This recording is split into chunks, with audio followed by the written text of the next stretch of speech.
Hear the birds outside my window sing their love songs to the spring. As the sunlight filters soft and red through scattered leaves of trees. And I've been thinking to myself, like I've been thinking for so long. Is there any point in living when love has come and gone?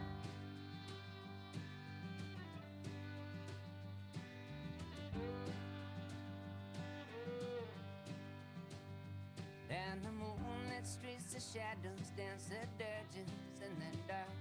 Is the midnight queen with velvet feet, drinks lightning from the stars. And still I can't find no distractions in the sirens or their songs.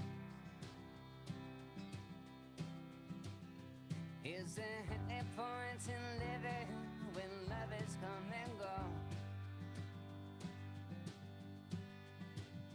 If I treated my forever, my everlasting bliss, could I sail a ship to yesterday and greet you with a kiss? 'Cause I never know forever, but fear yesterday is lost.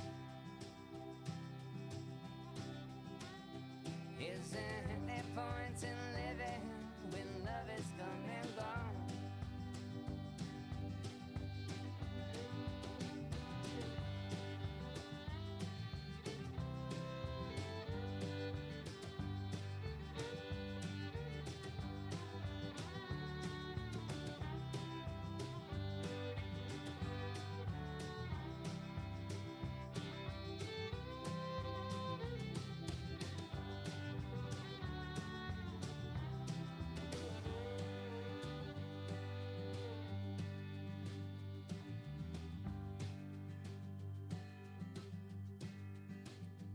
Now the fingered rays of morning cry like infants up the sky. The horizon spills its burning blood, it bleeds across my eye. And I sang it in the evening, through the darkness and the dawn. Is there any point in living when love has come and gone? If I treated my forever, my everlasting bliss, could I sail a ship to yesterday and greet you with a kiss? 'Cause I never know forever, then yesterday is lost. Is there any point in living when love has come and gone?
Touch my skin with a velvet glove and send my true love. Don't you go wandering. And I was a fool, I was young and proud, and I left you standing there. And the last thing that I heard you say is I walked away. You said love is true, and don't you lose your faith.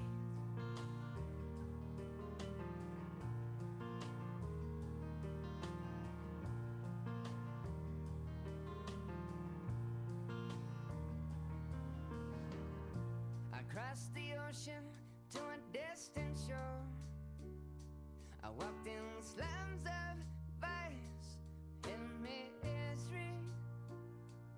The exotic woman with dark sand eyes asked me what I'd wager there, and as she pulled me close, well, I hung my head in shame. When she said love is truth, and don't you lose your faith.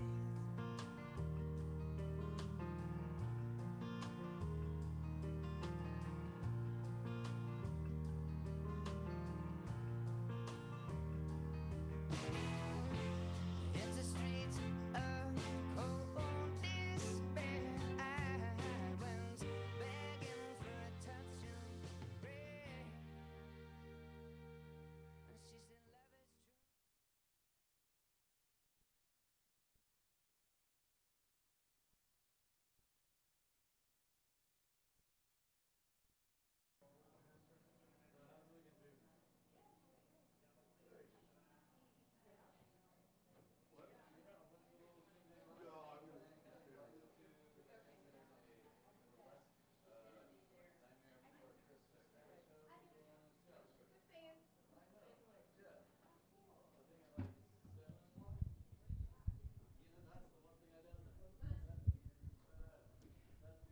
Well, welcome back, ladies and gentlemen.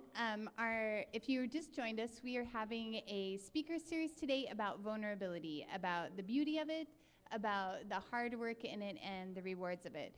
The next person that I would like to introduce is a gentleman who I've known for a couple of years, and he's one of those people who has this incredible capacity to be, when you talk to him, you can have this light conversation that you were like, oh, Peter, he's a very specifically cool guy. But then when you start talking to him and peeling back the layers of the work that he's done, it's really amazing. And he has written a book called The Monogamy Challenge. And when I read it, have to say that I was totally floored.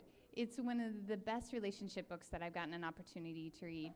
So I am extremely excited to be able to have my friend Peter Kane come up and talk about relationships and vulnerability. Thank you, Sarah. And by the way, let's do a little fundraiser here. There's books of mine over there that SoulFood owns. My books right here I own. And if you buy one of these, we'll do it at the Amazon Prime, those bastards putting bookstores out of business, rate of $11, say, without shipping. And then, so just grab one of those, pay $11 plus tax, and we'll give that money to SoulFood. And so, yeah, buy some Christmas presents right now. I have more books in the car. And it's funny, you know, money, we could talk about everything we do by talking about money. We could talk about everything we do, or at least, excuse me, by what we do. All the therapeutic values that are near and dear to me kind of could be contained in a prosperity workshop, could be contained in a body workshop, as I mean, you know, like yoga body workshop, could be contained in a relationship workshop, a sexuality workshop, an intimacy workshop, or a vulnerability workshop. Vulnerability is, like what I'm about to share with you over the next half hour, is not completely central to my book, but how can you go deep without vulnerability, and how can you stay monogamous for 30 years without going deep? So totally, vulnerability is part of the richness that makes it worth living. I'll skip around and just say right now, for example, because just since I did already spontaneously, thanks for coming back. I wanted to talk to him for some reason a lot. Since I mentioned sex and money, let's just jump to that. For example, what's the difference between good sex and good vulnerable sex? 3 people just blushed.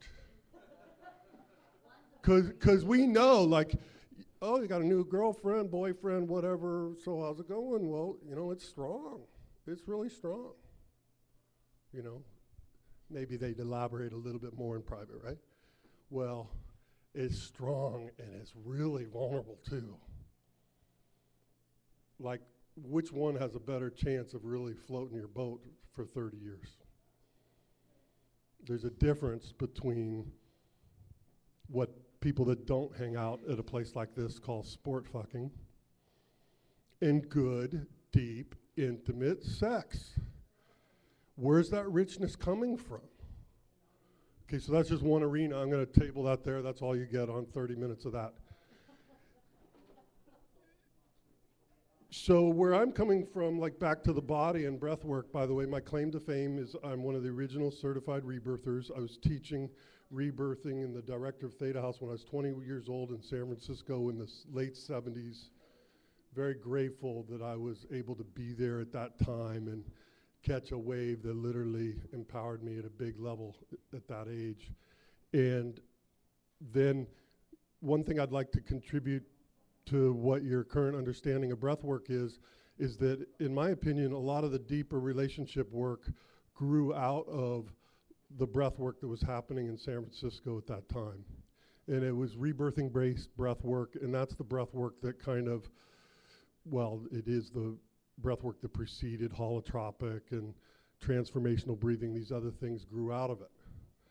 So unfortunately, Beth's not here anymore, but on the other hand, she's spending time with her family, being intimate. Good. Somewhat, a couple of her comments earlier this morning inspired in me is just to kind of tell you a little bit about, to me, the evolution of vulnerability in my career in the 80s was kind of fun to note. There was and I want to share this with you from a perspective of exposing kind of a personal growth assumption that I think is really valuable to question. And the assumption is that it's best to get vulnerable. So you're going to come to my weekend workshop and we're going to rip the arms off it, as my students in New Zealand like to say. We're going to get vulnerable. We're going to get down. We're going to grieve. We're going to contact those core fears, and we're going to do some inner child work, and we're going to, you know, seems to be a subliminal thing, extra points for crying. And I'll give you the more, one other layer. I've sometimes, this is like something I talk about since about 1988, the first night of all my workshops now. And it's called, it isn't necessarily better to just rip the arms off it and get vulnerable. But there is a good thing to notice that sometimes we adopt that assumption that pushing that direction is where the best healing occurs. And I sometimes call that let's get vulnerable, and maybe this isn't gonna come out right, but sometimes I'll sing a little song to the tune of Physical by Olivia Newton-John. And it's sort of like, let's get vulnerable, vulnerable. I wanna get vulnerable. You know, okay, so now if that doesn't make you a little disgusted, the purpose of that song was to kind of anchor that distaste, some new distaste for that assumption. Because getting in touch with the deep stuff is obviously what everything's about, you know, deeper work is about. Vulnerability, you know, key to what's on this page here, if I glance at it, is how do we care for that deeper vulnerability in relationship? You know, that's where I'm going. How do we know it, contact it, share it? Intimacy means intimacy. So that is about sharing all parts of you, including vulnerability and power, dependence and independence. So I do believe that it's very valuable relationship vocabulary to be able to say, yeah, you know, my dependency stuff is just kind of, it's not, I'm sorry, but my dependency stuff is up. That is an aspect of creating a flow and a balance with that person that you're talking to, if that were the case, that your dependency side was up. So it's definitely not about suppressing vulnerability and just being powerful. I think that's been clear with our other speakers today too. So back to that assumption of we've got to push toward vulnerability though. What I learned as the 80s evolved, and if you're really into being a student of personal growth, voice dialogue is the thing that taught me this the most. Hal and Sidra Stone's work, that's one of the things I've studied comprehensively other than the breath work and relationship counseling.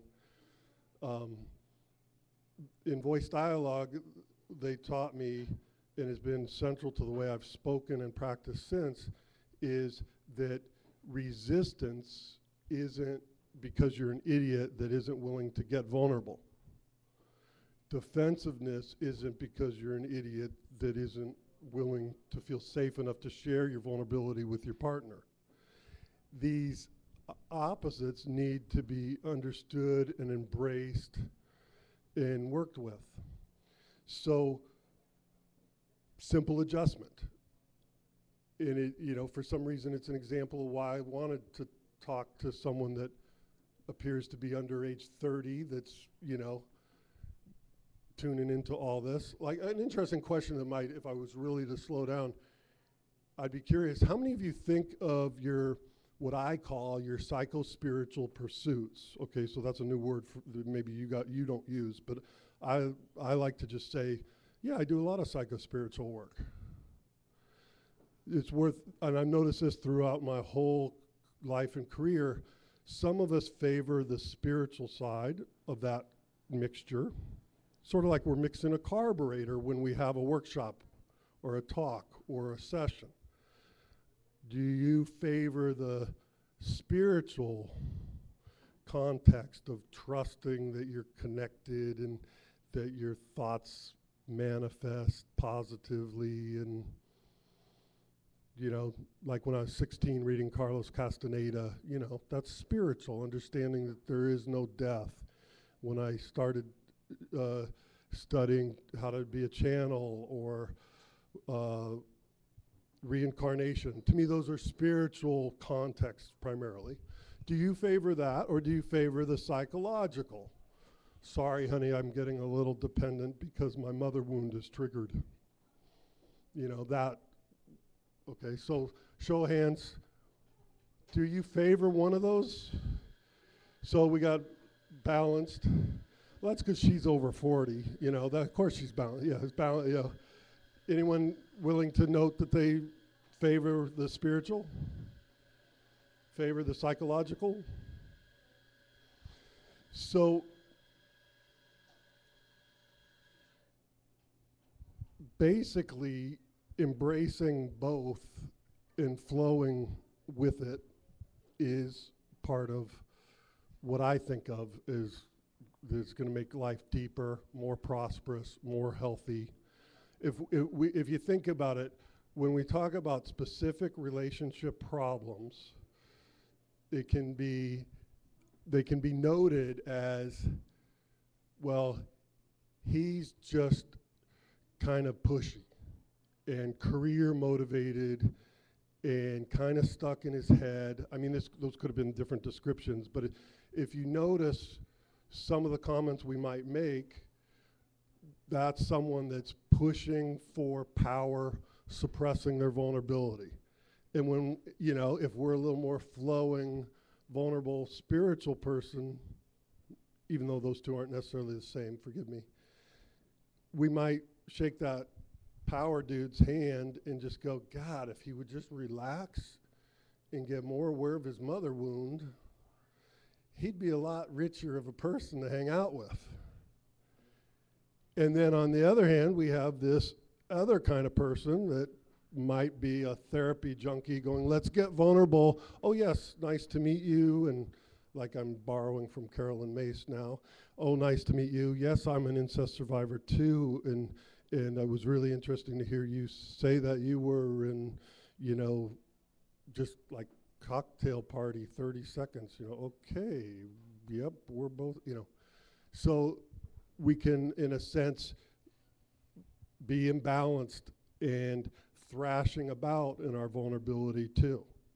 So it's very interesting to tune into how you feel about your current moments. So whatever's of most concern to you. If it's money, I want you to think about, are you pushing into power enough to manifest the money you need in your life right now? Or are you actually pushing into power too much to manifest the money you need right now? Same thing with intimacy, sexuality, friendship, talking. I mean, for example, every single person here, I just know people well enough to know that if we're in our talkative, jabbery, power side, telling too many stories at a party, what happens? I don't know about you, but my inner critic starts to beat the crap out of me until I shut the heck up. And that's not easy for me, so I hear that a lot. My closer friends laughed. Got to work in some customized humor here. So you get the point. You know a little bit right now about where you're at in that spectrum of juggling your vulnerable side, your beingness. Let me throw those opposites out too, being and doing. You know, if we're recovering from being a human being, we're recovering from being a human doing, that is a lack of vulnerability. So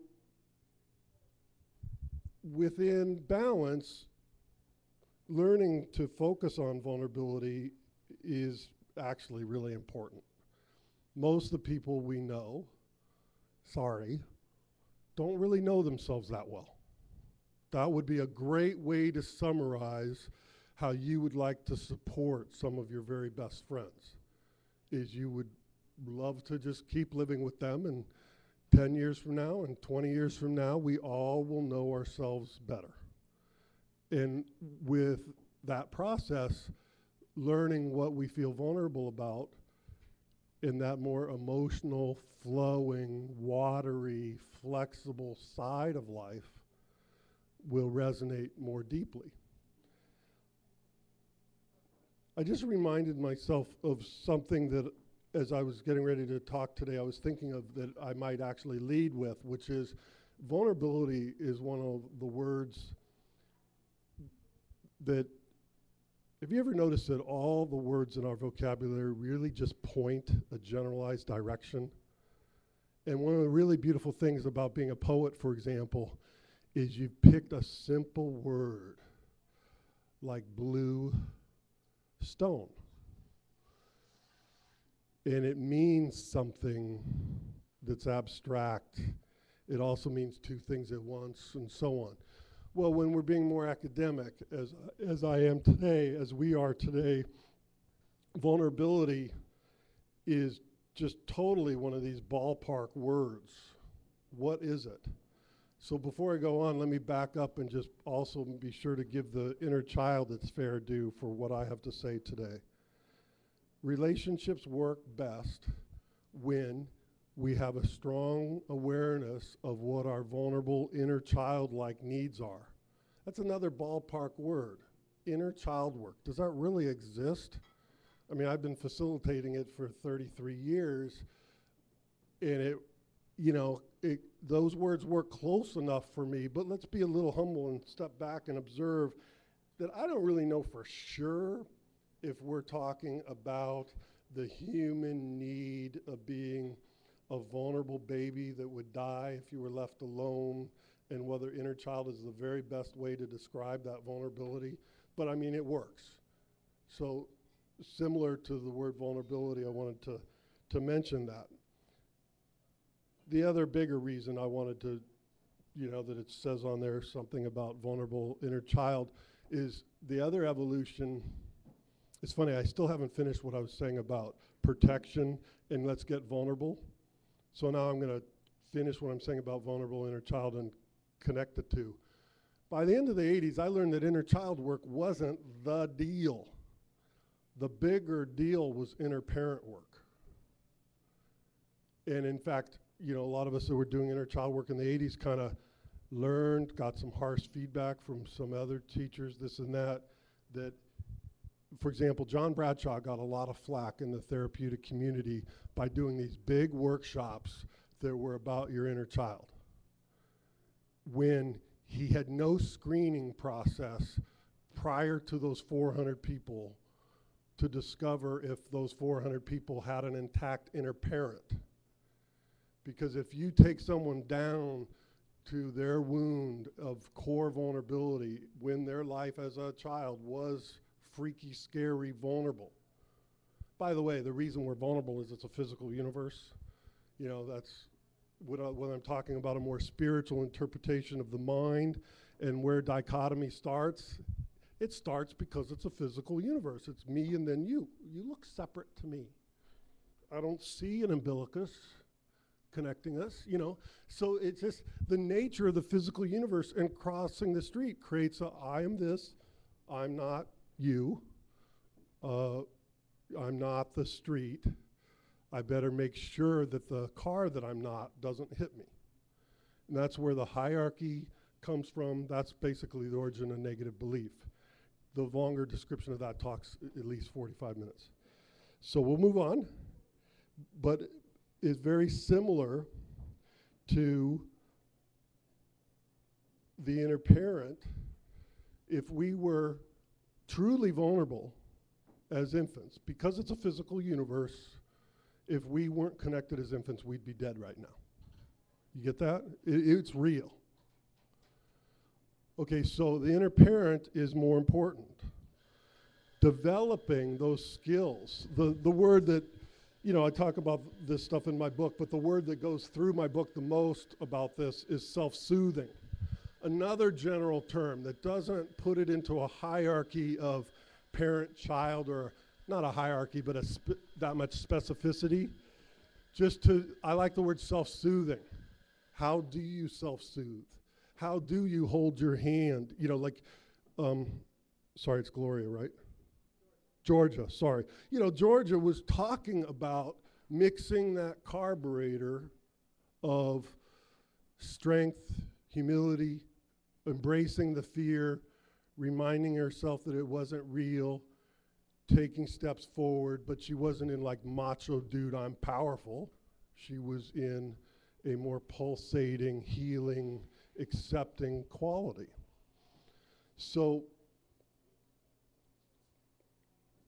the inner parent and self-soothing have that kind of quality to them.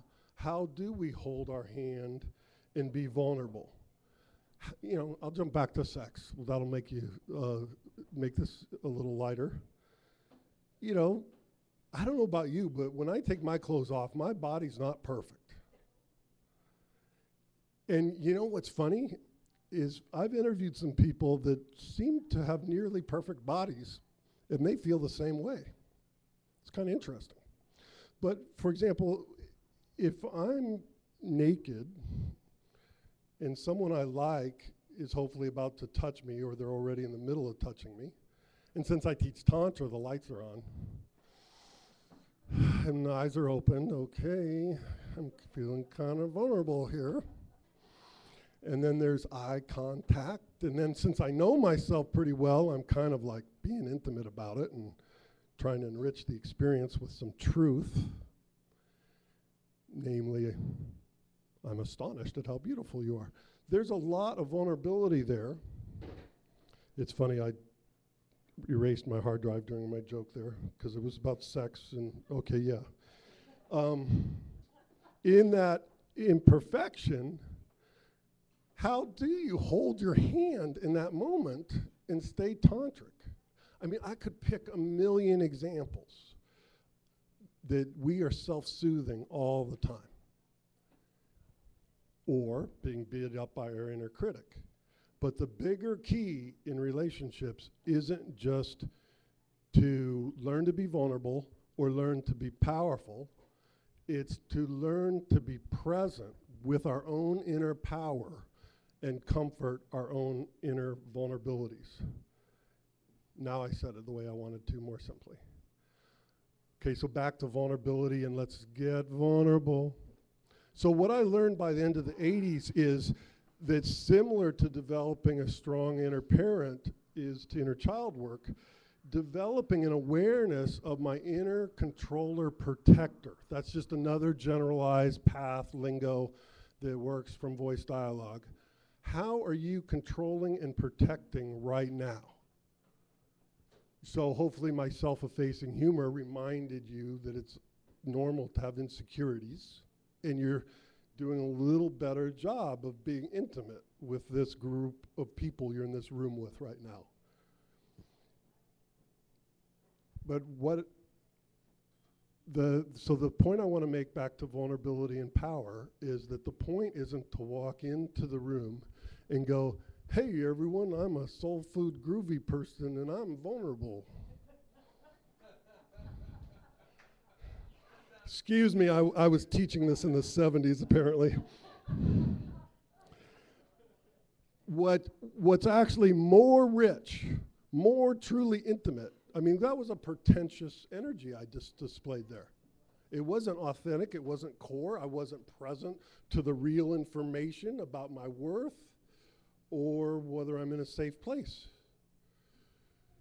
What's more deep, actually, is to walk into the room going, oh God, another night where I'm gonna have to resolve my withdrawal crap.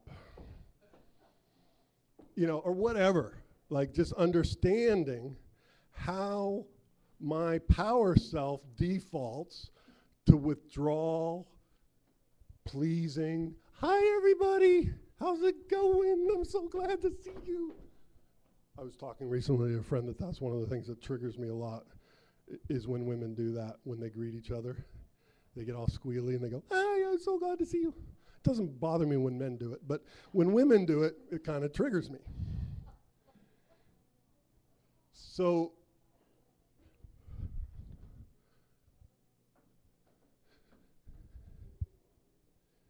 let's pretend it's the beginning of our workshop. What I'd like you to do is contact the part of yourself that is here to protect you. That, you know, I've just explained to you that at this workshop, it's not going to be about ripping the arms off it and getting vulnerable with that push. It's going to be learning to flow between our power and our vulnerability.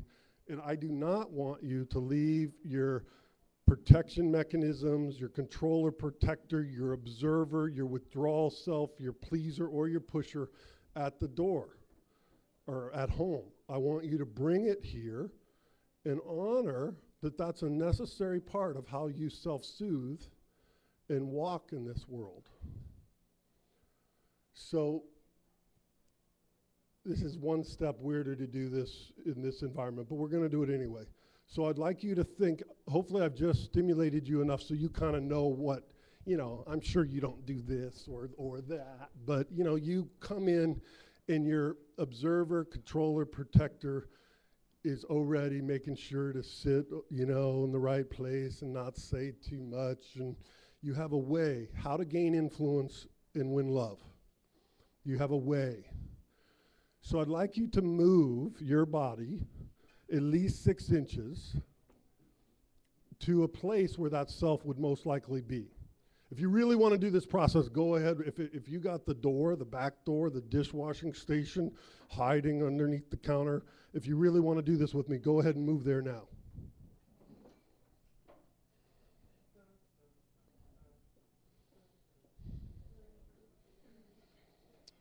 And if this was voice dialogue, I'd talk to you one at a time and your answers would influence my next question and it'd all be very custom made. But there's a couple generalized questions I can stir us a little further with.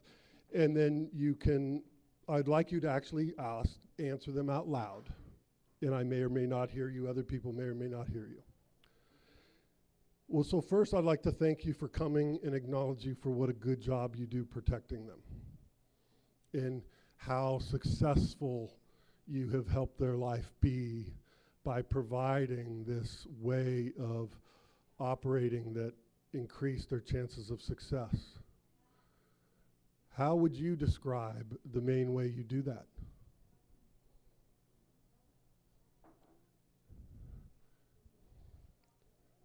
Go ahead, say it loud enough so other people can hear you too. But even if you're just whispering it to yourself, there's going to be an energetic shift by just, you've moved 6 inches, we're really embracing this other energy as best we can now, and we're saying, by pleasing and being funny, or whatever. How long have you been doing that for them?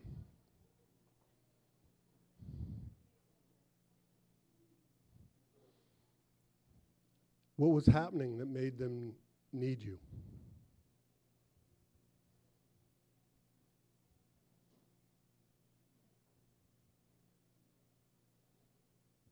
What are some of your successes?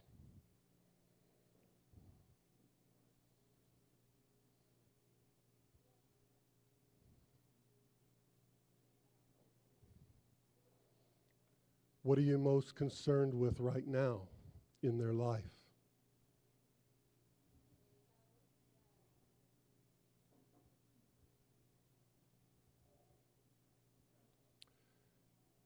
So, 40 minutes later, very customized conversation if it was a one-on-one session.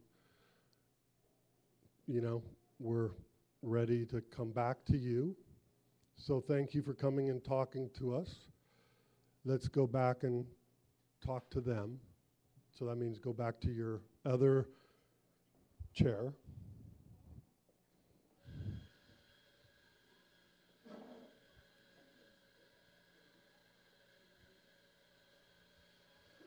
So suppressing that stuff is not, part of what makes us deeply healed and healthy. Working with it is. And learning that it's not us. Huge, if the emotionally suppressed, rational, white European male had that session, he's going to be a lot more able in the next moment to contact something that's also true, that's more vulnerable. And if he shares it with his boyfriend, their sex life is going to go up. They're going to feel richer. Okay, let me jump to another subset of the kind, like if this was a longer workshop, I want to change the subject and talk about escalation, defensiveness, anger. I'm talking about vulnerability in relationships after all. So where does the crap and the fighting come from? It comes from the wounds, and instead of having just a controller protector hold our hand through the wounds and communicate constructively through a psychological self, etc., it comes from us feeling hurt, allowing that experience for maybe an eighth of a second. You can laugh there, but it's true. It's like people get wounded and they only feel it for like an eighth of a second. And what happens is a warrior steps out and slaughters the other person. But it's not always that simple. If you're a nice guy that was kind of a surrogate spouse and became a therapist or something, what happens is you feel hurt for like an eighth of a second, and then your psychological self might come out and politely explain to them,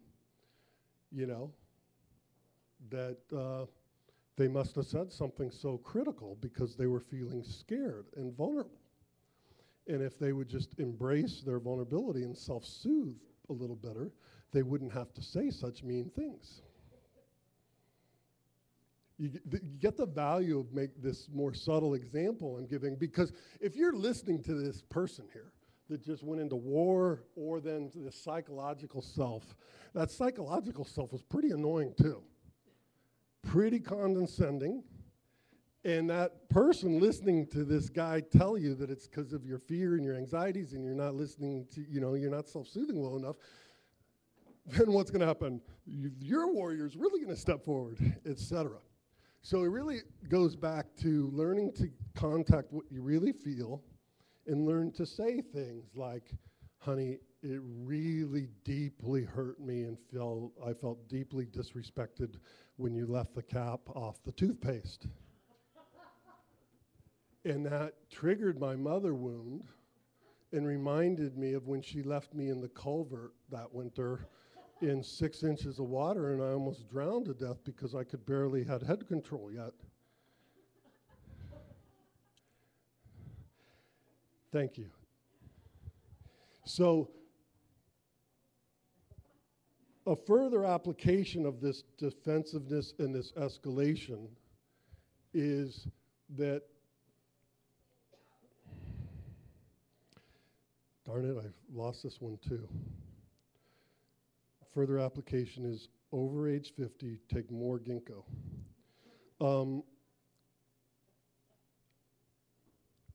The key is to learn to listen, be vulnerable, less defensive, etc. To embrace or to admit those defensive feelings. Darn it, there was a sub-piece of this that just left, and I apologize. So another sub-piece that probably didn't leave, no, that left too. What's going on? So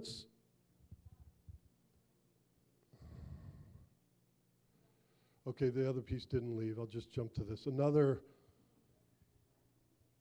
important application of this is acknowledgement. We are sensitive. And it is really easy for these different voices to step on our toes, and our friends' toes, and especially our lovers' and our partners' toes.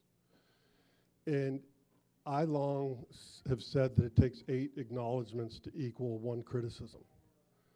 And apparently John Gottman, in one of his recent layers of research, he illustrated that it takes 7. And I thought that was very funny because I didn't need heart monitors and biofeedback to just see that it was really easy to hurt my feelings, and it was really easy to hurt the people in my office's feelings and the people in my workshop's feelings. So to pedal as fast as we can and also build in a lot of acknowledgement is just a very, very, very good idea. And just to realize that that's part of what we're pedaling against is supporting the other person's vulnerability.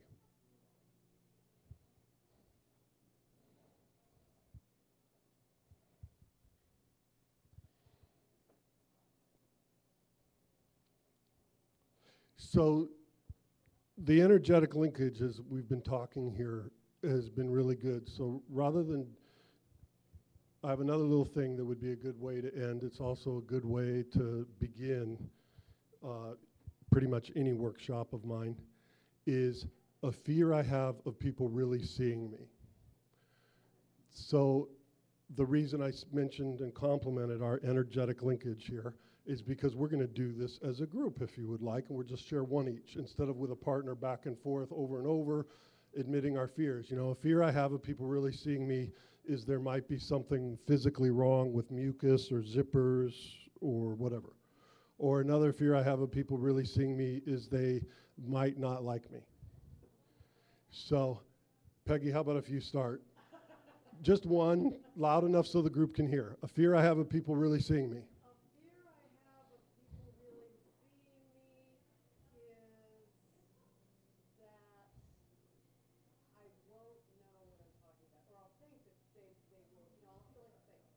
Thank you. Sure. Next.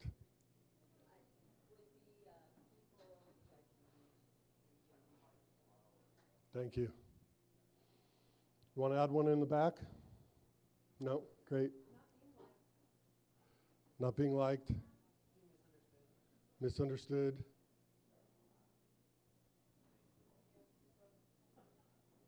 Getting too close. Moving target. That's right. How to Clear a Room by Peter Kane.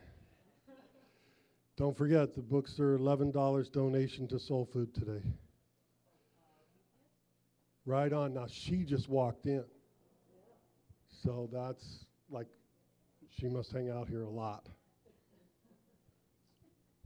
And then something you'd love for people to see about you. Now this is, it might even take 10 minutes to explain this to do it justice, but I'll just say, it's actually even more vulnerable to admit what you know is good about you. Or something you'd love for people to see about you. You don't have to believe it all the way. Peggy, you want to start?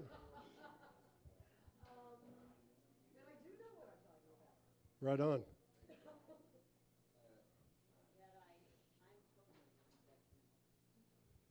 Cool.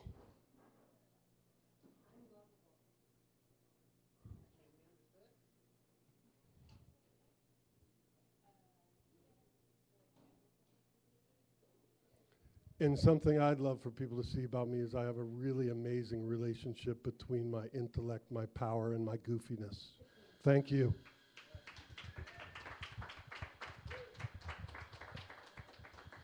So Peggy will be speaking about vulnerability and shame in about 10 minutes, 12 minutes.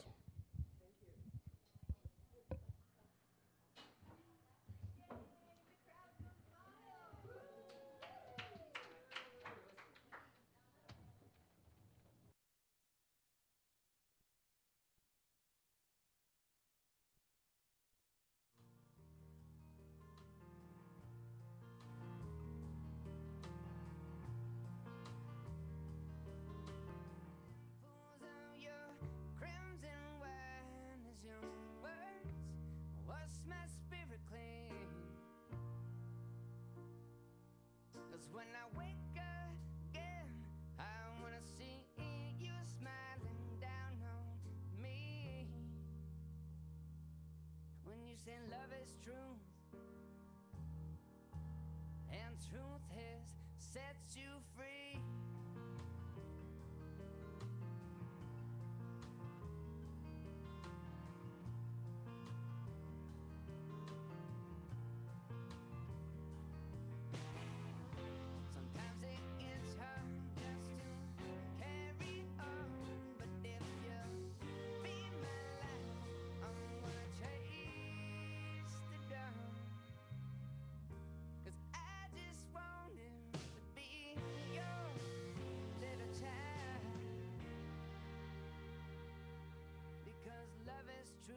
I believe in you, so put your light into my eyes.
take home, I testify freedom at last. Got an ache in my heart, got an ache in my bones.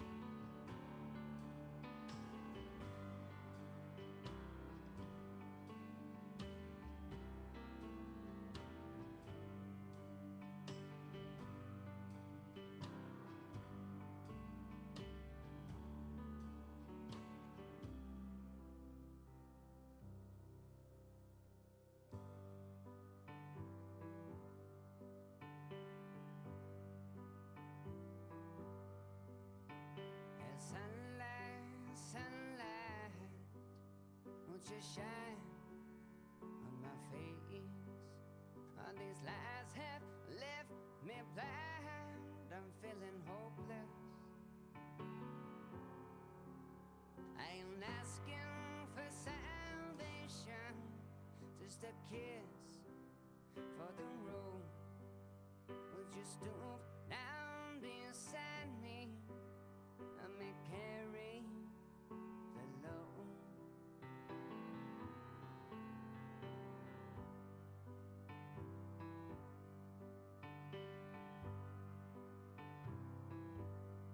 Oh, and sunlight, sunlight, won't you mark me today? I've been down in this hole, I'm feeling jealous. Your golden ray fingertips tussle my hair. Got a cold disposition, I'm too tired to change.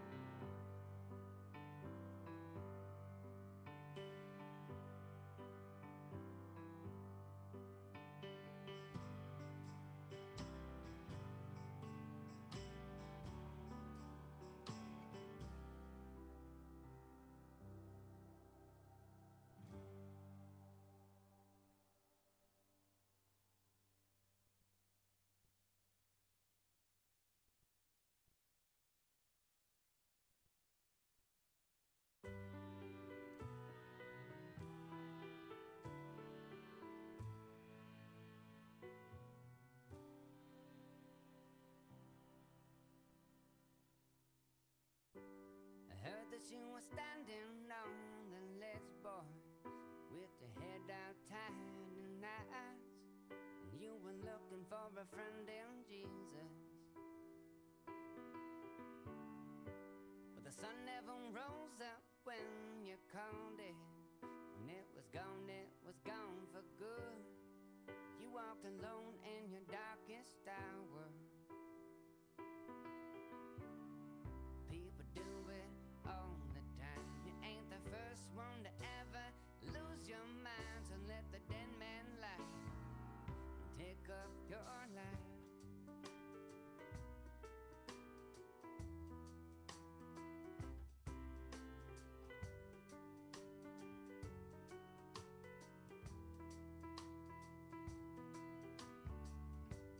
I heard that you were staring at your feet, boy, kicking stones down the side of the street, walking back the way you've been.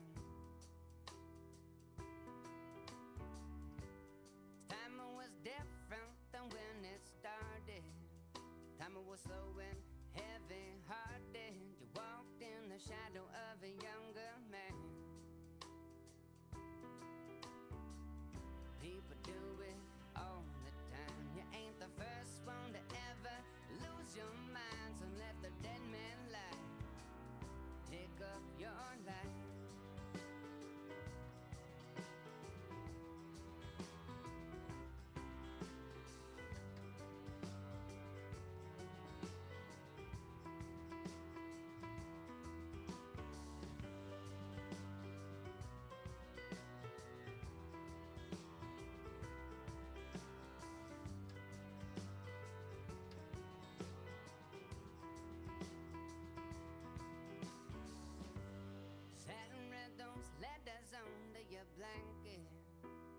your tape back together again, but they didn't make you swoon the way they used to.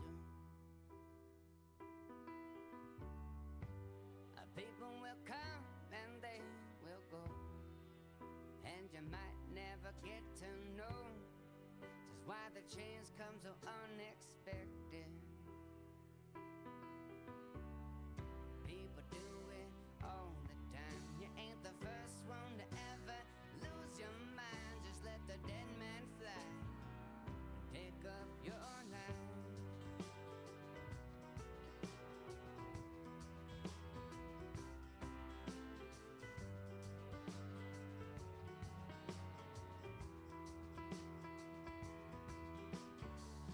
People do it all the time. You ain't the first one to ever lose your mind. Just let the dead man ride. Take up your life.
Welcome back, ladies and gentlemen, for the last speaker of our vulnerability series.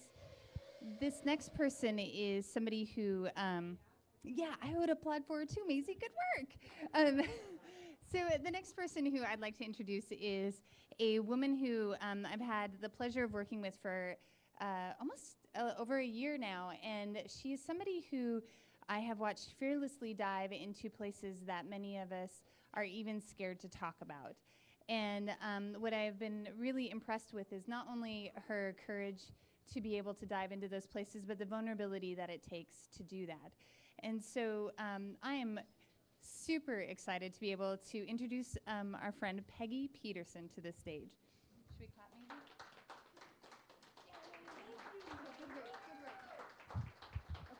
Thank you, May. And thank you, Sarah. Hi. Wow. Okay, so I'm Peggy Peterson. My claim to fame, and the reason I'm on this stage, is I've been working with empathy for about 25 years. And we're going to weave some of that in here. Most recently, I have been facilitating workshops on shame resilience based on the work of Brené Brown. And it's anybody seen her TED Talk? It's about 20 minutes. It's amazing. It's just incredible. When I first saw her TED Talk on vulnerability, the power of vulnerability, it was like it laser focused what I've been doing for 25 years with empathy. And I went, I want to be doing that. That's the work that I'm doing. So I'm going to talk a little bit about that today and kind of wind it in. I've got notes. I gave a workshop last week, so I grabbed my notes from that and kind of highlighted what I want to talk about today. So fully embracing our vulnerability is a huge risk. It's kind of scary because we're going to be seen, we might be seen, in ways that don't feel very comfortable, right? We've heard a lot of different things today about what vulnerability is, and I want to kind of hone that in. But first, if you don't hear anything else but the next sentence that I'm going to speak, take this home with you today. Our imperfections do not make us inadequate. Our imperfections do not make us inadequate, okay? If you hear nothing else, if you get up and leave right now, take that, okay? That's the one thing. So what is vulnerability? What is this? You know, Peter talked about our vulnerable inner child, and we heard about fear that makes us vulnerable. We heard about body wisdom and knowing and how we can feel it in our bodies, and all of these things are true, but I want to hone it down just a little bit more. Brené's work, which is absolutely brilliant, she calls vulnerability our unwanted identities. What's an unwanted identity? So I want you all to take a moment here. We're going to do this exercise right now. And think about how you want to be perceived. How do you want the world to see you? Peter did this a little bit with his exercise. How do you want people to see you? Do you want to be seen as a good parent? Or do you want to be seen as a good therapist? Or do you want to be seen as, you know, whatever it might be? Do I want to be seen as an expert in this, right? I'm not, but, you know, that's okay. I'm up here doing it. I'm being vulnerable. Do I want to, there's one I just triggered on. Do I want to be seen as someone who can be vulnerable? You know, is that my ideal identity? Now, have you all identified something that you want to be seen as, right? Show of hands, I'm going to assume you have, thank you. Now turn that around. What's the opposite of it that you don't want to be seen as? I don't want to be seen as someone who gets up here and rattles on and on and on and on, right? I don't want to be seen as someone who is rigid and hard. I don't want to be seen like that. Why not? Why don't I want to be seen like that? Why is it so meaningful to me? Why is it so painful? That's my unwanted identity. Okay, so a lot of work that we do is around identifying, helping people identify what their unwanted identities are, because those are where we get triggered. That's where we're vulnerable. Bring that back around. If I know where I feel vulnerable, then I actually have some choice where I can say, oop, I'm getting triggered. And we actually, interestingly enough, so this will trigger shame in us. Even speaking the word shame can cause people to feel shame. It's that powerful. It's considered one of the primary emotions. We actually experience it in our limbic brain, in the very same part of our brain that we experience physical pain. It has to do with survival. It's that old. If you think about it, when we were all, you know, small bands of hunter-gatherers, if we got ostracized from the clan, we died. It's about survival. So, only it doesn't serve us anymore. It really doesn't serve us. So how do we work with it? What do? We start to identify where we feel vulnerable. And then we start to ask ourselves, okay, here's my unwanted identity of I'm somebody who doesn't know what I'm talking about, and I'm up here rambling, okay? Which is a real fear for me, that I get up here and forget what I'm going to say, okay? Can I control what you think of me? Not so much. How do I try? In what ways do I try to do that? And these are all things that we can ask ourselves. How do we try to appear more than? I'm going to go back to my very first sentence, or almost first sentence. Our imperfections do not make us inadequate. Okay? Let's start with that. Really get that, feel that one.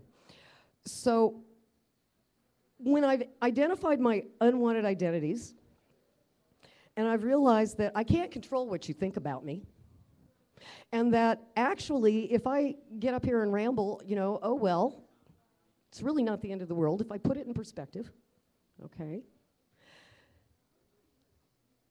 Then I can be more vulnerable. And vulnerability really is our willingness to stop controlling and predicting. If I stop controlling and predicting, then I can be more authentic. And all of this, the tools, I'm going to give you some tools today about authenticity and how we actually engender connection between ourselves. And that's with empathy. I'm going to take it back for 25 years.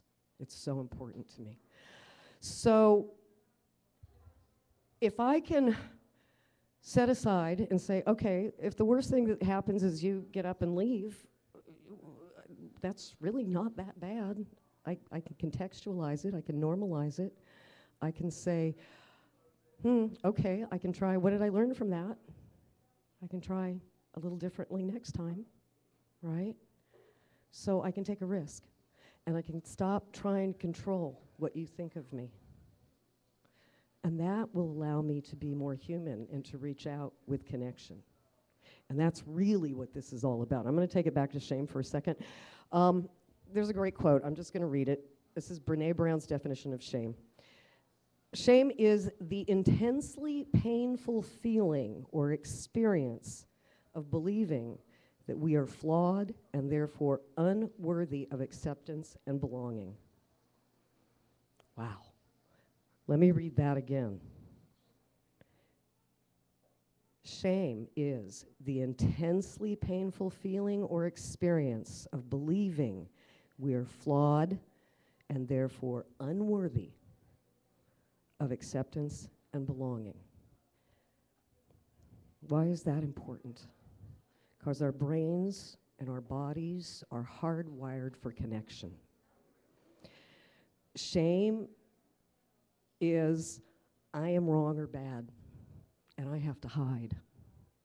I have to control what you see and think about me. But I can't. I'm never going to win at this game, right? Ever. Shame causes us to go deeper and deeper into disconnection, to try and hide ourselves and our authenticity and our vulnerabilities and our beauties. Back again, imperfection does not make us inadequate. It actually makes us human. It's our shared humanity. It's our connection. Our vulnerability is a powerful reminder to keep our hearts and our minds open, to understand that every one of us is filled with both struggles and strengths. I don't know what you're going through. You know, I went into the grocery store the other day and the kid behind the counter was in a really bad mood. And I had choices. I could be in a bad mood back to him. I could walk out saying, ah, what a jerk, you know, kind of a thing. Or I could say, hey, how's your day going? Seems like you're having kind of a rough day. And that was what I chose to do. And he turned around and went, oh, man, I just heard that my mom was in a car accident. And it's like, you know, it took 5 minutes to just stand there in line while he was ringing out my stuff. And I touched another human being, instead of making a judgment about him, to say, wow, what's going on for you? And he deeply appreciated. I deeply appreciated. We connected, however briefly, just to acknowledge that somebody else is going through struggles.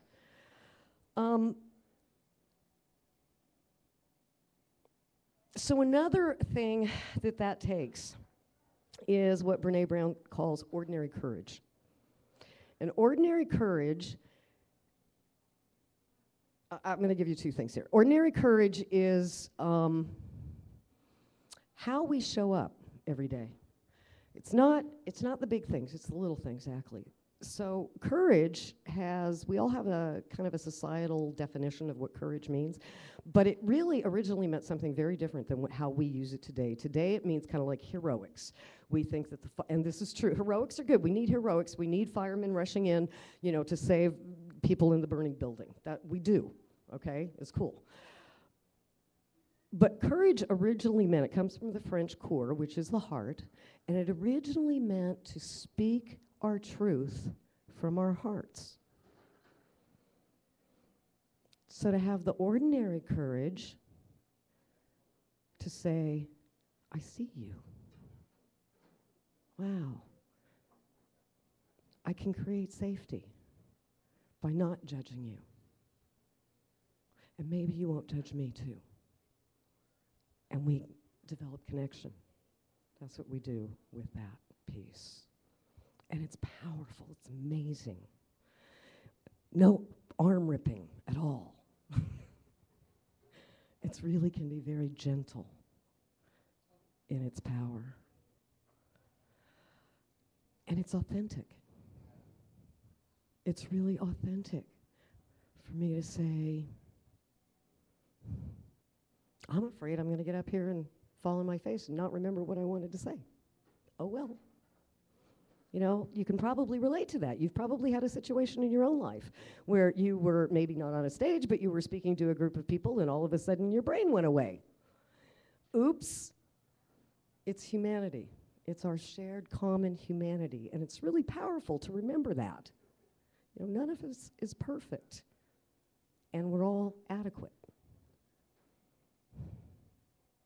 So what is authenticity? Well, I'm going to back up here for a second and talk about shame resilience and the way we develop shame resilience. So there's this, think of a continuum. On one side, we have shame and disconnection, and on the other side, we have authenticity and connection, and how do we move across this continuum? Because we're all in different places about different issues.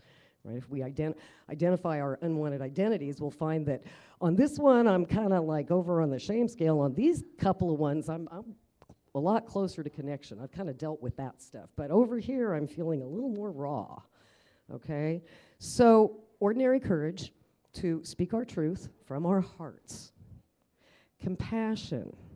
That's about listening from our hearts. Having the courage to listen to somebody else's often really tough story from our hearts. Not judging, not blaming, not shaming, but just listening, holding that space for them. With grace. Grace is a word that I use a lot, actually. Grace is a big deal in my life because I'm certainly not perfect. And I hope that, I try to give grace to other people to be imperfect. And I hope that they will give that to me as well. So compassion. The other piece about compassion that I think people often miss is that compassion is really about having good boundaries, too. Are we willing to risk disappointing someone by saying no? Having a strong boundary. It may be compassionate to say no instead of saying yes, but I risk having you be angry at me. Am I willing to do that? It's not an easy place to be in. So, but if we can tell our stories, if we can listen with our hearts, if we can speak from our hearts, if we can, and this all takes practice, okay? This is not something that happens overnight. These are skills that we learn and develop, and we're gonna make mistakes at them, and it's okay. So if we do that, we start shifting out of our unwanted identities and moving closer and closer to connection, right? Into real vulnerability, into a place of common and shared humanity, I think is how I want to say that. we think of being vulnerabilities as being, culturally sometimes, and a couple of people have talked about this today, as being something that we need to protect. And actually, in some cases, we do. I mean, I'm not going to talk about my deepest, darkest things. I'm going to be selective about who I trust to hold these places for me, right? I'm not going to, that's just wise, that's prudent. So part of what we do in the workshops that I lead is to start identifying who those people are, who those people and places are, that we can start to practice these steps of being vulnerable, of sharing compassion. And we also, the strongest way that we can connect is through empathy.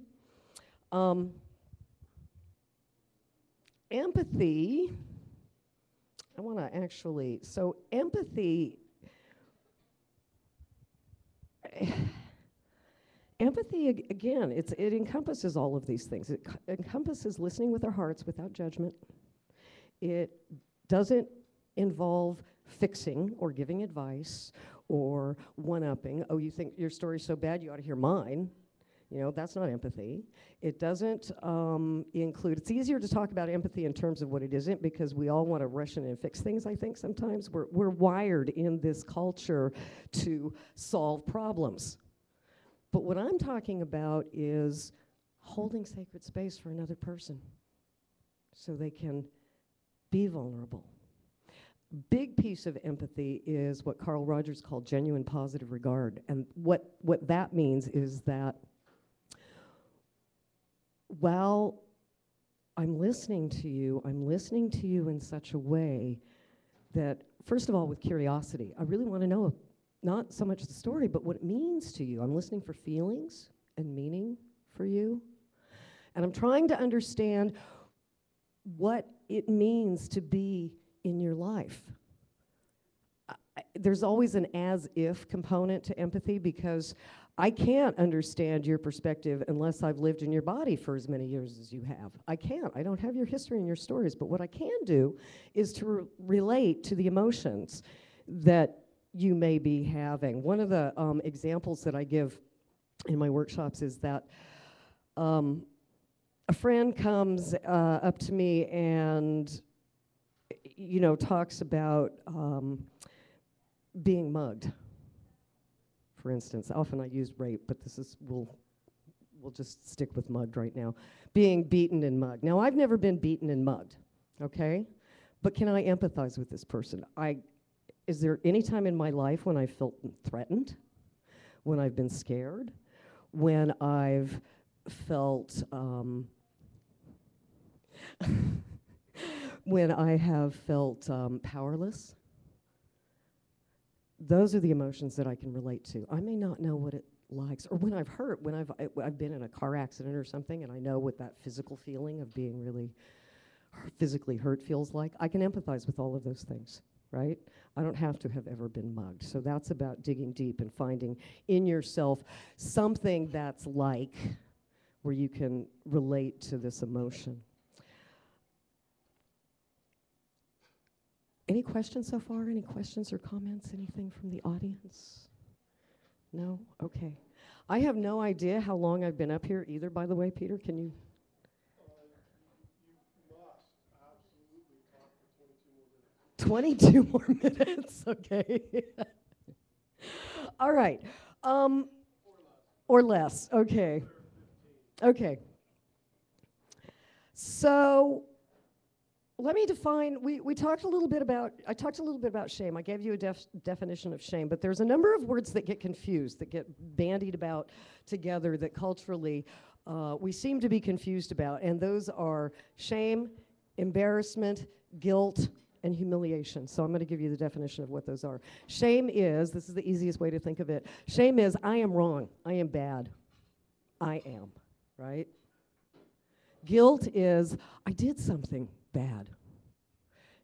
Guilt can actually be, once in a while, a good thing if it causes me, if I actually have control over my actions and I can choose to change my behavior.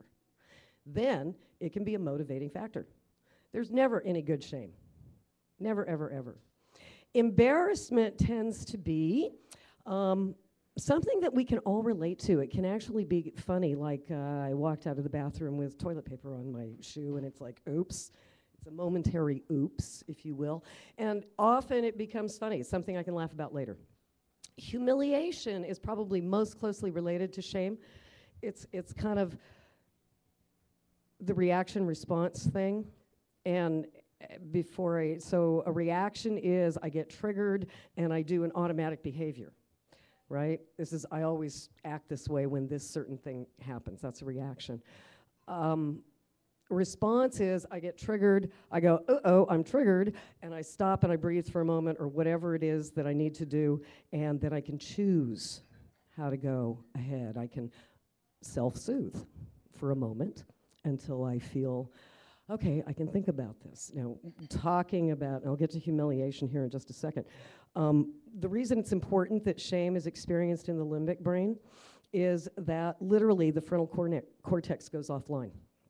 If you get into shame, literally, you can't think. And it's really good to know that, because if I get triggered by an unwanted identity and I go into shame, I literally can't think. I'm going to do something bad, like lashing back, like having that warrior step out.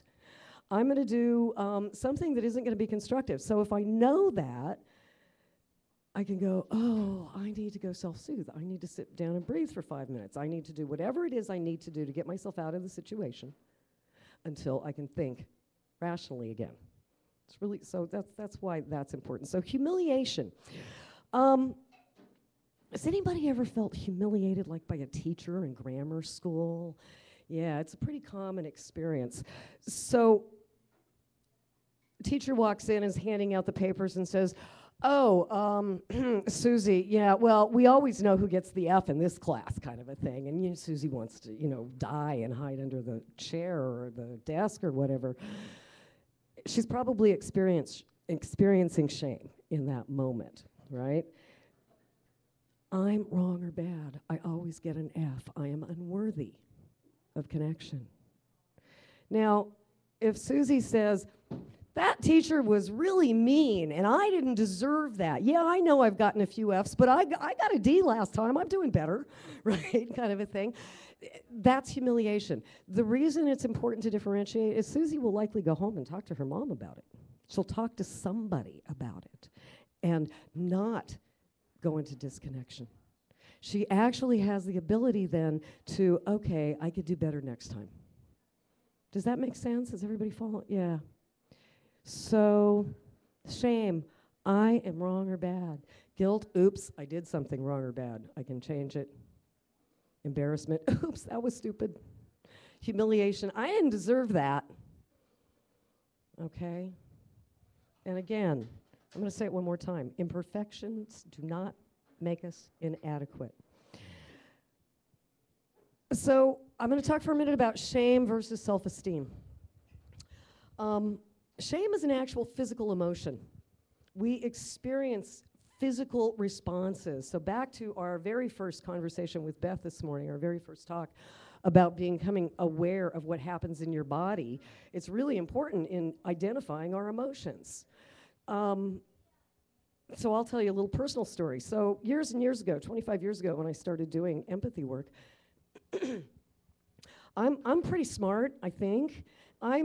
Get straight A's as a student, and I read, and I'm intelligent and articulate most of the time, and I think I'm a pretty good student. And I took this 9-month class that taught empathy, and about 3 weeks into the class, I went, I don't know the difference between my thoughts and my feelings.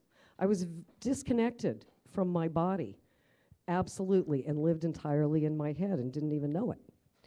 And so I started playing. I made up a game called Name That Emotion. I can name that emotion in 3 breaths, kind of a thing.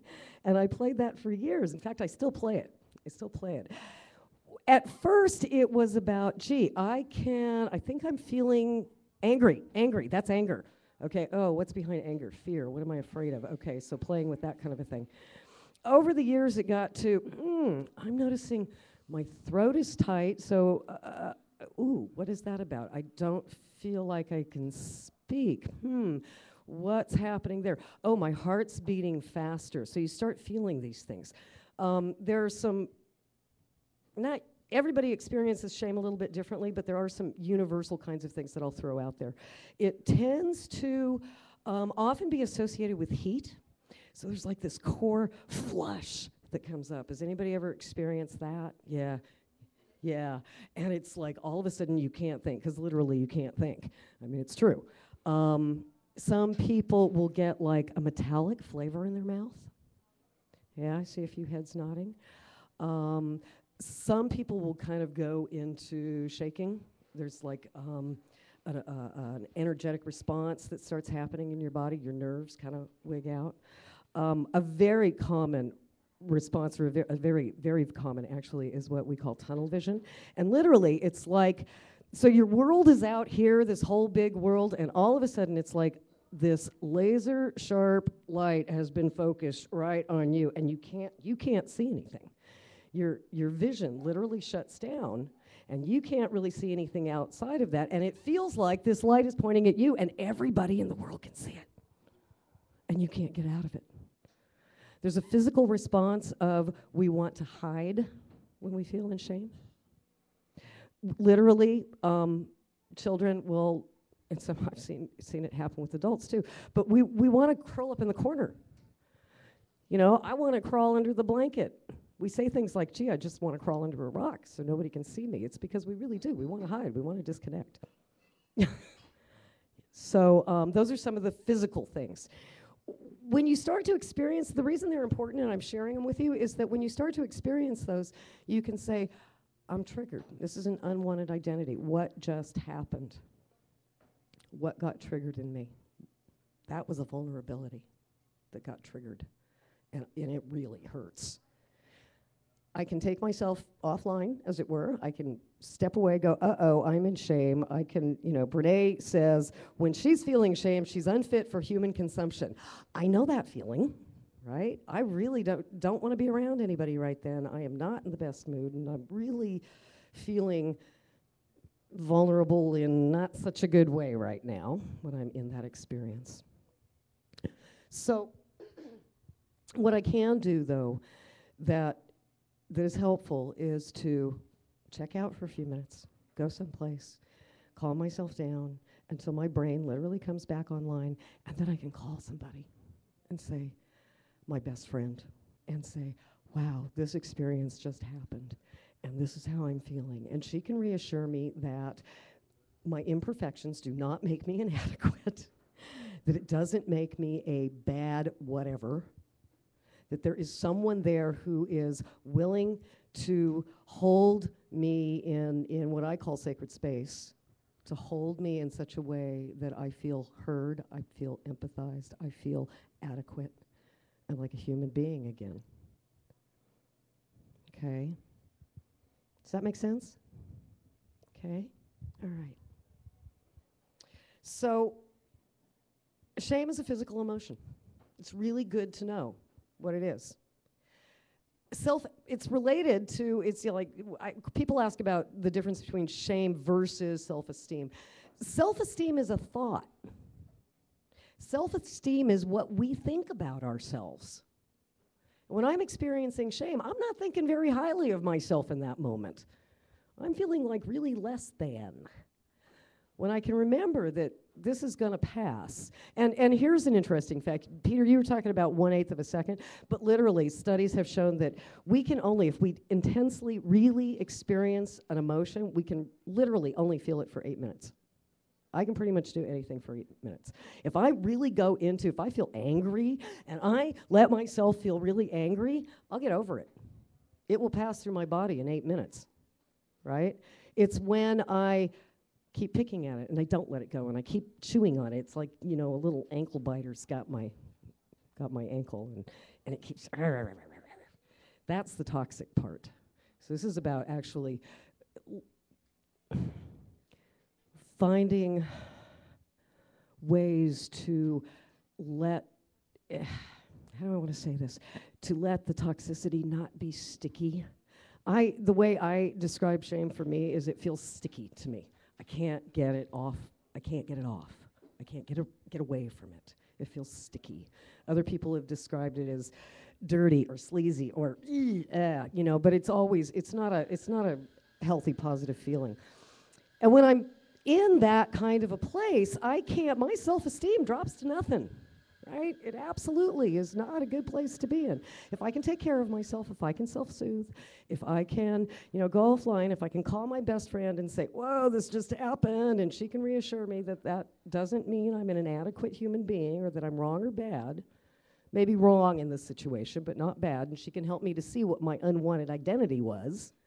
And I have a friend who I do this with, who I co-teach with even. Then my self-esteem, my thoughts about myself can start to come back up. And I can assess the situation more rationally. Okay, does that make sense? Is that helpful?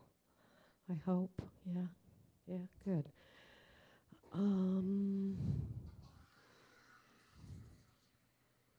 So shame happens between people and it heals between people. And it heals primarily with ordinary courage, our ability to speak our stories, including saying the word shame. I'd like everybody actually to take one moment and say this with me. I'm going to say 1, 2, 3, and then we'll all say shame together. Because I want you to have a little bit of practice saying the word, okay? Because it really starts to normalize it and makes it easier. So 1, 2, 3, shame. That's not so bad, right? Thank you. That's your homework. Say that word a few times, and it takes the charge out of it. So ordinary courage, our ability to speak our stories from our heart, compassion, the ability to listen to other people's often painful stories from our hearts without judging, as well as being able to have clear boundaries and say no when we need to. And the willingness to connect, to actually believe that you have your answers inside of you. What my job is with empathy is to create a sacred space where you can find your own answers. This goes back to the genuine positive regard. So I'm curious about what it means to you to have this experience, and I trust that you know what to do about it already. I'm not there to fix you. Wow, what a concept. 25 years ago, that was a really amazing concept for me. You mean I can genuinely care about other people's problems and things that are happening in their lives, and I don't have to fix it? Wow. Because I was really responsible for, the well-being of my entire family and most of the world, frankly, at that age. The story behind that, and one of the reasons that I do this work, is I have an older sister who is schizophrenic, and she's 10 years my senior, and my family made me responsible for her mental illness. And it took me 20 years to be able to tell my mother that I didn't create it and I can't fix it. Yeah, so that's why, it really landed for me that I was responsible for the well-being and happiness of my family at 12 years old. Not so good, because I really couldn't do it. I still can't do it. But I can really, really hold space for you. I can love you. I can give you all the empathy, and I can trust that you are an adult human being and or a child, whoever you are, and have your own answers. I'm not there to fix it anymore. Wow. So what are barriers to empathy? I'm not going to tell this joke. It's really sick. So confusing sympathy with empathy. Sympathy is not the same thing. Oh, you poor thing. I feel so bad for you. It's not empathy. And it really doesn't help. It actually makes me feel worse if you're telling me that. It's not helpful. Seeking sympathy. Oh, and then did you hear what happened to me? It was so awful, and I just felt so blah, blah, blah, and this guy was just like, horrible and beat me up and blah, blah, blah, blah, blah, and it was just, that's also not, I want you to say, oh, poor me, in that kind of a situation. That's not helpful. That's not empathy. I talked about this a little bit, one-upmanship. You think you've got it bad, girlfriend, let me tell you. Boy, that's not helpful. And failing to dig deep is if I don't understand, I'm going to go back to the mugging. If I've never been mugged and I don't really know what to say to this person, I haven't gone through and thought about, was there a time that I felt powerless? Was there a time that I felt threatened? Was there a time, can I relate to anything about this, even if I have not had the same experience? So, 5 easy steps to empathy, and I want, 5 easy steps to empathy, tongue in cheek. Because again, it's a practice. So listen without interruption. Listen to the content, but really what you're listening for is feeling and meaning. What does this mean to this person? How do they feel about it? Reflect back to them what you think you've heard.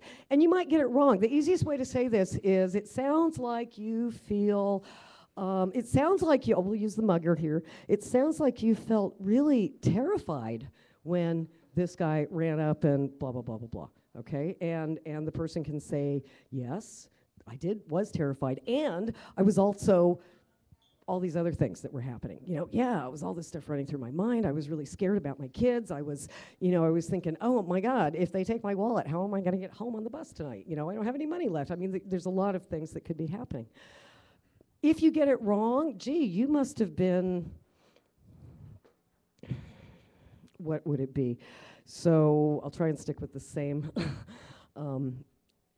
So you must have been really, were you shocked when it happened? It was like, no, I wasn't shocked because I saw the guy coming out of the corner, and, what I really felt was terror, not so much shock. And that's okay, because it gives the person room to be able to go deeper into what they were feeling at the time. So you are not there. So validate their feelings. So, oh, you weren't shocked. You were really terrified. I mean, I would be terrified under those circumstances too. Yeah, I really get that. I really do when I think about it. You're not even, I already said you're not giving advice, but you're not even really offering support, because when you offer support, you're taking away the person's power. You're assuming that they can't find their own answers. That's kind of a hard one to think about sometimes. If they ask for the support, that's something else, right? That's entirely different. Then you can choose what your boundaries are. Can I give this support? Do I have the bandwidth for this? Can I do what they're asking? And be honest about that. Ooh, compassion. If it's not, no, I can't right now. But maybe you can negotiate it. I mean, it can take a lot of different forms. So those 4 steps: listen without interruption, reflect or paraphrase back what you think you've heard, validate their feelings, do not fix it, do not offer advice or support. In the case of the mugging, you might want to ask them if they reported it to the police, though. And step 5 is what we jokingly call rinse and repeat, start back at the top. It's just, that's it. That's all you keep doing. And it is a practice. It really is a skill that can be learned. It's really powerful. It's really powerful to actually sit with another human being and looking them in the eye and being with them and hearing their truth, hearing their meaning from your heart. It really is that simple to create connection. And I think to heal ourselves, it brings us closer to our humanity when we do these kinds of practices. It makes us more authentic human beings. To deeply hear another person, it means that if I can do that for you, I can trust you to do it for me. And that's really important. Is any questions or comments? I kind of want to leave this on a little, since I'm wrapping it up today, I'd like to leave this on a little bit higher note, because we've been talking about some kind of heavy stuff today.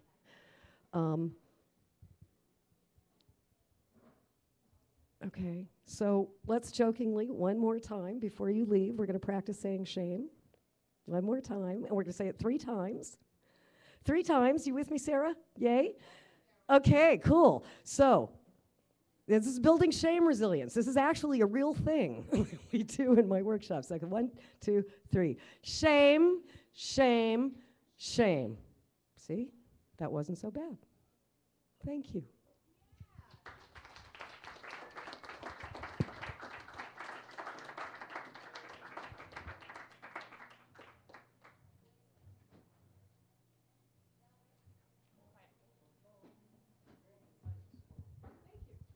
Well, thank you everybody for coming today. If you would like to, Peter is still here, George is, well, Peter's almost ready to go, but Peter's still here, Peggy is still here, George is here. Please connect in with them if you have any questions and want to further anything.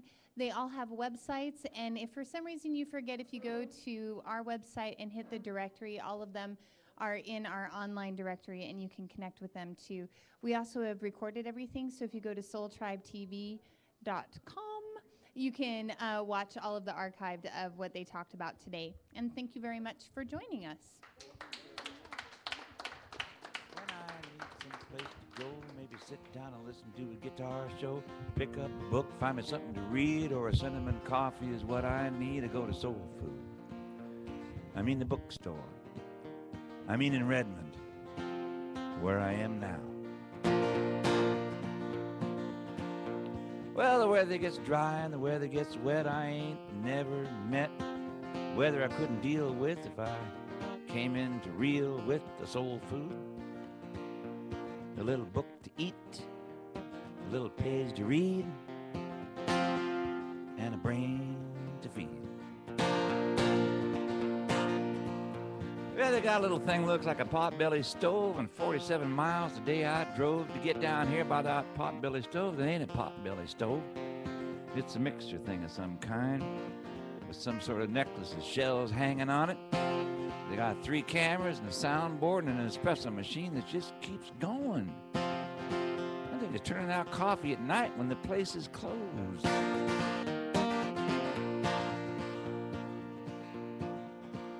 Well, I'll tell you the truth, and it ain't no lie. Bill Gates is living nearby, but I don't think he ever comes in here because his brain would have to get too clear. He can't do that. The numbers would go down, stocks would drop, and the micro would get way too soft.